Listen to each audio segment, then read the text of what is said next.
every Sunday after church, while other families gathered for dinner, Grandma Lucia would disappear into her sewing room with a piece of white fabric and a spool of the finest thread I'd ever seen. She'd spend hours making long, loose stitches that seemed pointless. When I asked her what she was doing, she always gave the same mysterious answer. Basting is like praying with your hands. I thought it was just another one of her old country sayings until the day I discovered what those seemingly meaningless stitches were actually creating, and why she always cried when she unraveled them. Grandma Lucia came from a small village in Portugal, arriving in Massachusetts in 1952 with nothing but a sewing basket and secrets that weighed more than any suitcase. She was 78 when I met her, her fingers crooked from arthritis, but still nimble enough to work miracles with a needle and thread. Our Sunday routine never varied.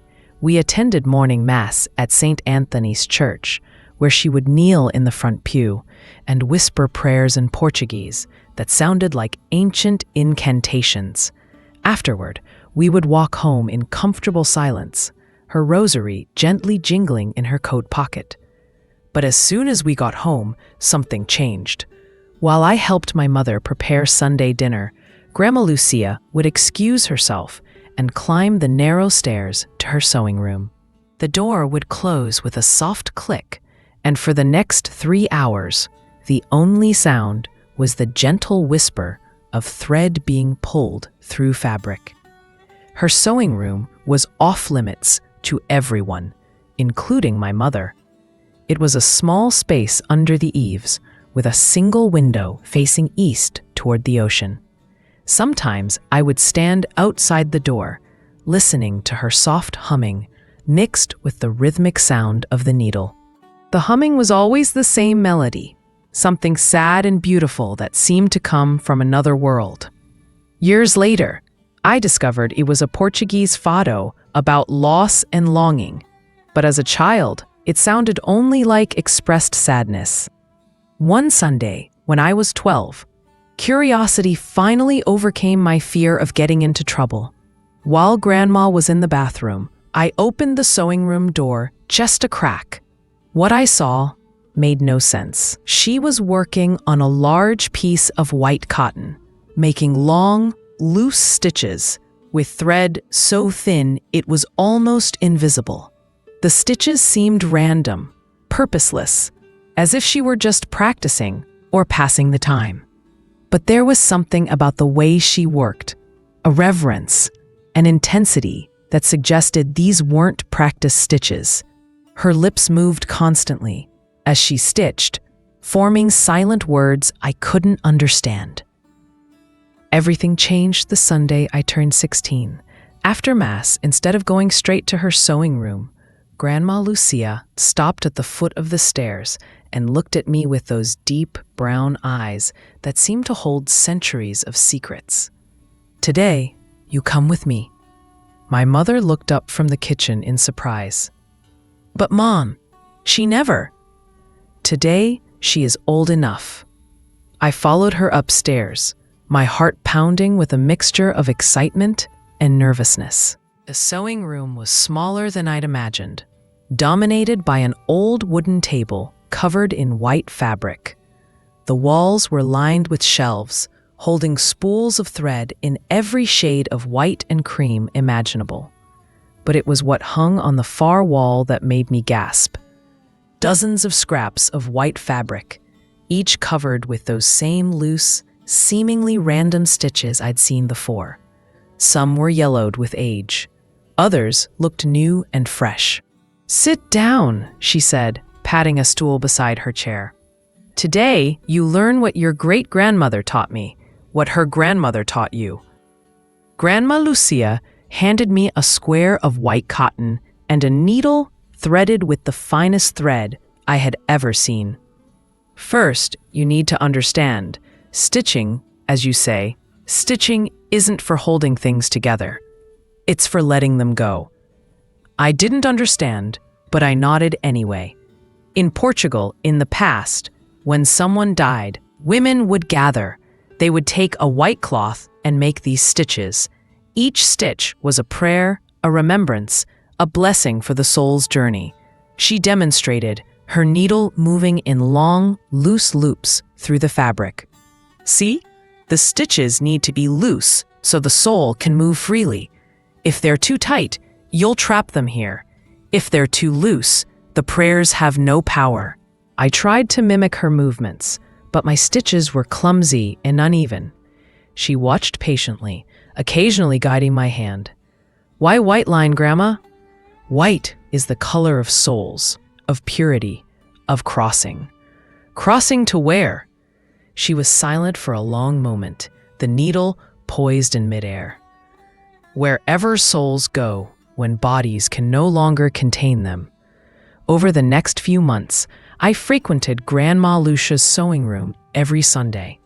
Little by little, I began to understand the rhythm of her work, the meaning behind the seemingly random patterns. Each piece of fabric represented someone who had passed away, not just family members, but anyone in our community who had passed away.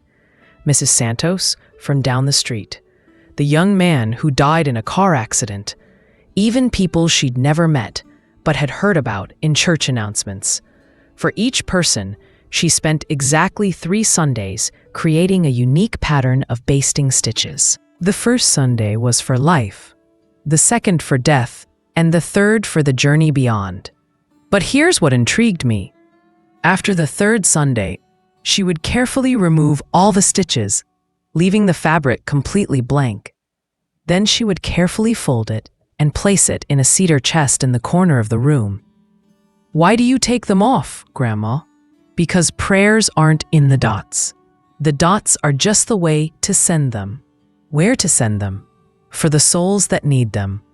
I was beginning to understand that Grandma Lucia believed she was a kind of spiritual postman, sending prayers to the deceased through her embroidery. It seemed like a beautiful, if unusual, tradition. What I didn't know was that she was preparing me for something much more personal and painful. As I became more proficient at basting, Grandma Lucia began teaching me about different patterns. Each family had its own traditional design, passed down from generation to generation, like a spiritual fingerprint. Our family pattern was called sea paths. It consisted of flowing, wavy lines that intersected and separated, symbolizing the journey of souls across the ocean between life and death. She showed me how to modify the basic pattern for different types of death. For children, the waves were smaller and closer together. For the elderly, they were long and calm. For those who died suddenly or violently, the pattern included sharp angles and dashed lines. But there was one pattern she kept in a special box, separate from all the others. It was made of silk thread over the finest linen, and the stitches were so delicate they looked as if angels had drawn them. Whose pattern is this, Grandma? She stared at the silk fabric for a long moment, her eyes filling with tears. This is for when my time comes. Don't talk like that. Daughter, death is not something to fear. It's something to prepare for, like making a dress for a special occasion. She carefully returned the silk to the box. But this pattern, this one you must never touch until that day comes. Promise me. What struck me most was how Grandma Lucia always seemed to know when someone in the community died, often before the official announcement. She would simply show up at Monday morning breakfast with a fresh piece of white cloth, ready to begin her 3 Sunday ritual. I once asked her how she always knew. Souls tell me, in dreams, in signs, in the way the morning light falls differently. It seemed mystical and impossible, but her precision was undeniable. She never missed a death, never started a pattern for someone still alive. Sometimes other Portuguese women would come to visit her during her Sunday sewing sessions. They would sit quietly in the corner of the small room, some knitting, others just watching. Occasionally, One of them would ask her to make a special pattern for her deceased loved one.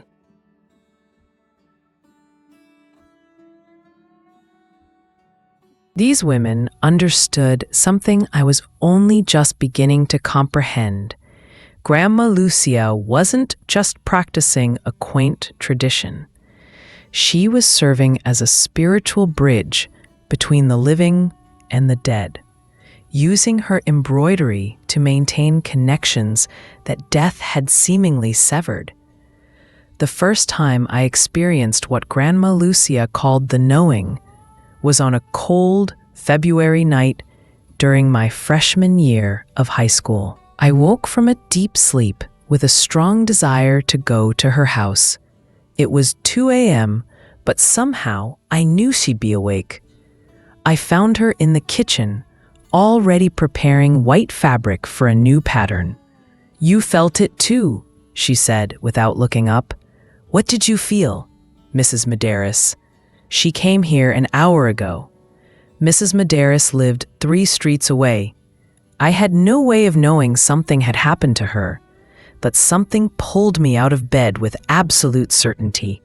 The next morning, we learned that Mrs. Medeiros had indeed died peacefully in her sleep around 1 a.m. "How did we know, Grandma?" "Because you also have this gift. It's present in the women in our family." "What present?" "The ability to hear what souls say when they leave their bodies. Not everyone can hear, but those who can, we have a responsibility." From that night on, I began having my own dreams about people preparing to die. At first, I was frightened, but Grandma Lucia taught me to see it as a calling, a sacred duty to help souls in transition, with prayers woven with love. By my senior year, I had become a true apprentice of Grandma Lucia. I could create the familiar memory pattern, modify it for different circumstances, and even sense when someone in the community was approaching death. But there was still so much I didn't understand, like why she kept all those blank scraps of fabric after removing the stitches, like why certain patterns made her cry more than others, like why she sometimes spent entire nights in that room, not sewing, just sitting in silence. The answers came on the night of my 18th birthday. After my family party, Grandma Lucia asked me to go with her to the sewing room. Instead of getting fabric and thread, she went to the cedar dresser in the corner. "Tonight you will learn the whole truth." She lifted stack after stack of white fabric, hundreds of pieces, all white, all neatly folded. Each of them carried prayers for someone who had died. But the prayers, they don't disappear when the stitches are removed. Where do they go? They remain in the fabric, waiting. Waiting for what? For the day we need them ourselves.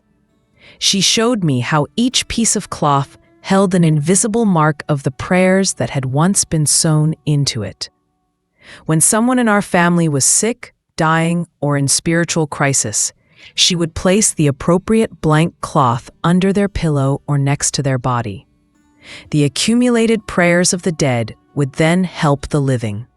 That night, Grandma Lucia revealed the deepest secrets of our family tradition. How her great-grandmother had begun the practice after losing 3 children to the disease. How the women in our family had been spiritual midwives to dying souls for over 200 years. She showed me a ledger where she recorded every person she prayed for, every pattern she created, every soul she helped cross over. The list was impressive. Thousands of names spanning decades. Not just Portuguese immigrants, but people of all backgrounds who somehow found their way to her door in her final moments. How do they all find you, Grandma? They don't find me, I find them. In dreams, in visions, in the way the light changes as death approaches.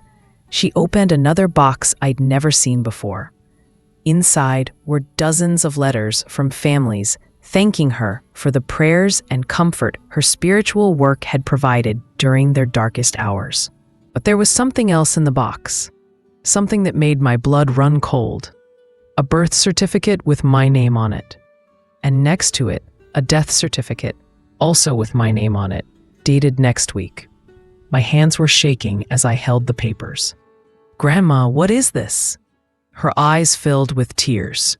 "Daughter, you were born dying. The doctor said you wouldn't live past your first birthday. Then you wouldn't live past 5. Then you wouldn't live past 10. But I'm here. I'm 18. You're here because for 18 years I've been weaving prayers for you every Sunday. Not just in the Sunday afternoon sessions, as you see. Every night, in secret, creating patterns to keep your soul anchored to your body." She led me to a section of wall I'd never noticed before. Behind a curtain were dozens of pieces of fabric, all covered in the most intricate basting patterns I'd ever seen. Each one is for you. Each point is a prayer to keep you alive for another day. The room seemed to spin around me. Everything I thought I understood about my life, my health, my future, suddenly seemed different. "Is that why you taught me all this? Because one day, I won't be here to sew for you anymore. And you'll need to learn to sew for yourself." 2 months after my 18th birthday, Grandma Lucia woke up knowing it was her time. She called me early that Sunday morning, her voice weaker than I'd ever heard it. "Come now. Today, we finish your teaching." I found her in the sewing room, but instead of the usual white cotton, she had pulled silk fabric from the special box. Her own crisscross pattern. "Today you learn the hardest lesson, how to sew for someone you love who is leaving." Her fingers trembled as she showed me the silk pattern. It was breathtakingly beautiful, like stars scattered across the midnight sky. "This pattern has been in our family for 7 generations. Each woman adds an element before she dies, and then teaches her successor to complete." What should I add? You will know when the time comes. We worked together for hours, her guiding my hands as I learned the delicate stitches of the silk. The pattern seemed to glow in the afternoon light, as if made of captured moonbeams. As the sun began to set, Grandma Lucia put down the needle and took my hands in hers. "There's one more thing you need to know. The most important thing." "What, Grandma?" "All these years, I thought I was keeping you alive with my stitches. But today I understand the truth." She smiled through her tears. "You kept me alive. Every Sunday you spent with me, every point you learned, every prayer you helped me say, you gave me reasons to stay. I don't understand. Daughter, I was ready to die and you were 12. My heart, my body, everything was worn out. But then you started coming to the sewing room, and suddenly I had someone to pass on the knowledge, someone to carry on the tradition." "You mean, I mean, you saved me first. For 6 years, your presence, your curiosity, your willingness to learn. It kept me anchored to this world." We hugged and cried, finally understanding that we had been saving each other all along. Grandma Lucia died. For the first time in our family history, I left the stitches because some prayers are too precious to discard. Some patterns are too beautiful to undo. After Grandma Lucia's funeral, I went through my old medical records, curious about what she had told me about being born and dying. What I discovered changed everything I thought I knew about my life. The records showed that I had indeed been born with a serious heart defect. Doctors had given my parents little hope. But here's the surprise. According to the medical records, the defect had mysteriously corrected itself over the years. The cardiologist who treated me as a child was still practicing. When I visited him, he clearly remembered my case. "It was the strangest thing," he said.